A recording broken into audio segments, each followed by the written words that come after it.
ഹൽവകളുടെ പേരിൽ ഒരു തെരുവ്. 5ാം ക്ലാസ്സിലെ അച്ഛന്റെ കൂടെ ആദ്യമായി കോഴിക്കോട്ടെ മിഠായി തെരുവ് അഥവാ സ്വീറ്റ് മീറ്റ് സ്ട്രീറ്റിലെത്തിയപ്പോ എന്റെ ഏറ്റവും വലിയ അത്ഭുതമായിരുന്നു അത്. അതുവരെ കറുത്ത ഹൽവയോ ഓറഞ്ച് ഹൽവയോ മാത്രം കണ്ട് ശീലിച്ച എനിക്ക് ഈ സൂര്യന് കീഴിലുള്ള എന്തുകൊണ്ടും ഹൽവ ഉണ്ടാക്കാമെന്ന് കാണിച്ചു തന്നത് കോഴിക്കോടാണ്. 16ാം നൂറ്റാണ്ടിൽ കോഴിക്കോട് കച്ചവടത്തിനെത്തിയ അറബികൾ സാമൂതിരിക്ക് ഒരു ഉപഹാരം കാഴ്ചവെച്ചു, ഹൽവ.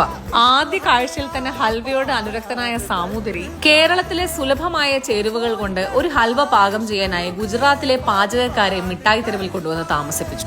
നെയ്യിൽ പാകം ചെയ്യുന്നതിന് പകരം നമ്മുടെ സ്വന്തം വെളിച്ചെണ്ണയിൽ പാകം ചെയ്ത് ഏലക്കയും കപ്പലണ്ടിയും തേങ്ങാക്കൊത്തും എല്ലാം ചേർത്തുണ്ടാക്കിയ കോഴിക്കോട് ഹൽവ അങ്ങനെ ജനിച്ചു. ദിവസേന 7000 കിലോ ഹൽവ പാകം ചെയ്യുന്ന കടകൾ വരെ SM സ്ട്രീറ്റിൽ ഉണ്ടെന്നാണ് പറയപ്പെടുന്നത്. ഇതുപോലെ പ്രൗഢമായൊരു ചരിത്രവും തനതായ രുചിയും ധാരാളം വൈവിധ്യങ്ങളും ഉണ്ടായിട്ടും എന്തുകൊണ്ട് കോഴിക്കോട് ഹൽവയ്ക്ക് ഇതുവരെ GI ടാഗ് അനുവദിച്ചിട്ടില്ല എന്നുള്ളത് നമ്മൾ ഓരോരുത്തരും ചോദിക്കേണ്ട ചോദ്യമാണ്.